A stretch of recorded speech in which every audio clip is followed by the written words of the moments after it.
Magandang gabi, Team Kapamilya. Alam nyo ba, hindi pa natatapos ang harapan sa bahay ni Kuya dahil isang issue naman ang gustong harapin ng ating latest evictee na si Marco na may kinalaman sa dating kasama na si Kisses.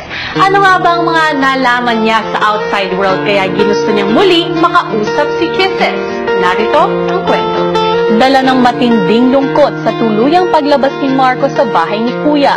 Pinakamalapit sa kanyang housemates ang nagpaabot ng kanilang mga mensahe para sa kanya.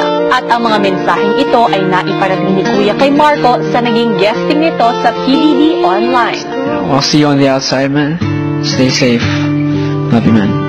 I hate you. Nang iwan ka, wala ka na, wala na yung taong palaging mangulit sa akin. At si Marco nagulat sa naging mensahe ni Kisses para sa kanya.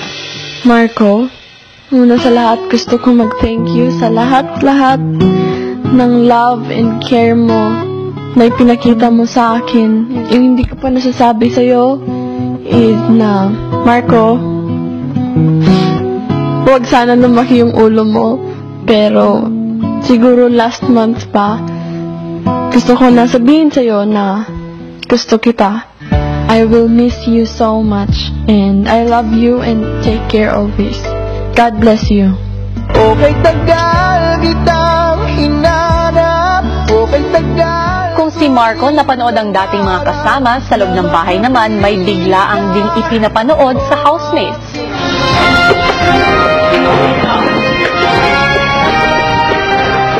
Magandang araw mga teen housemates! Nandito naman ako, Robby Domingo para sa Pinoy Big Balita! Sa araw na ito, may mga balita akong ibubunyag tungkol sa mga Lucky Season 7 X-Teen housemates ni Kuya paglabas nila ng Pinoy Big Brother House. Matapos lumabas ng bahay ni Kuya, si Aizen ngayon ay kasalukuyang tinutuloy ang kanyang pag-aaral at dumadaan sa homeschooling. Pero maliban dyan, nagkaroon din siya ng iba't ibang guestings tulad lamang ng pagbisita niya sa Magandang Buhay. Sobrang natutuwa po na may balita po kami tungkol sa kanila. Sunod naman ang pangalawang teen evictee na si Rita. Nagkaroon din siya ng guesting sa Tonight with Boy sa Magandang Buhay kung saan. Sobrang nagwa-wonder po talaga kami, nagtataka po kami kung ano na bang ginagawa nila. Third evictee, teen housemate, Finech. Aktibo pa rin siya sa pagpapatuloy ng kanyang pagsayaw ng ballroom. Masaya ako, Kuya, sa mga ex-housemates. Lord, na proud ako. Kamustahin naman natin ang ex-teen housemate na si Heaven. Good news! Dahil matapos ang operasyon ng kanyang ina, na-discover na benign ang math na nakita kay Mami Luan at nasa mabuti siyang kalagayan ngayon. Sa ngayon, at eto ngayon mga teen housemates, mainit na balita. Kamustahin naman natin ang latest evictee ng bahay ni Kuya na si Marco.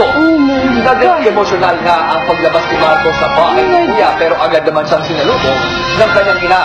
At sa kanyang pag-alis ng bahay, nagsimula na ang kanyang mga guesting sa iba't ibang programa ng ABS-CBN. Simula sa pagdalaw niya sa PBB Season 7 Online kung saan isang revelasyon ang nadiscover niya. Nakabahan ako kasi sabi niya may sikreto.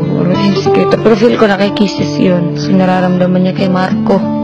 Ano kaya ang mga sikreto na nalaman ni Marco tungkol sa mga housemates? Panoorin natin.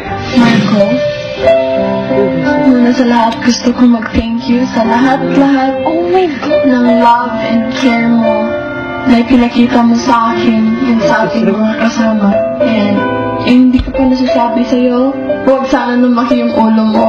Pero siguro last month pa, gusto ko na sabihin sa'yo na gusto kita. Okay, tagal kitang hinanap. Okay, tagal. Habang sinasabi ko yon, I feel free kasi nasabi ko yun sa kanya. Kaya masaya na ako doon. Tingin nagka-sweet na lalaki na na-meet ko. And napaka-selfless niya.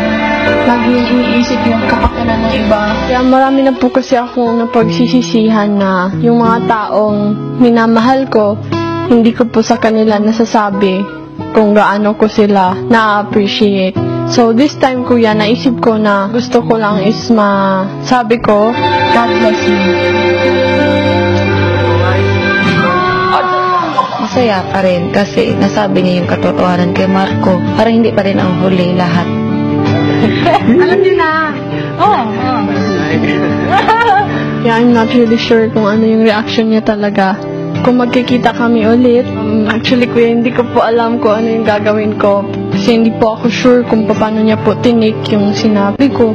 Kung si Kisses napaisip dahil sa napanood na balita, si Marco naman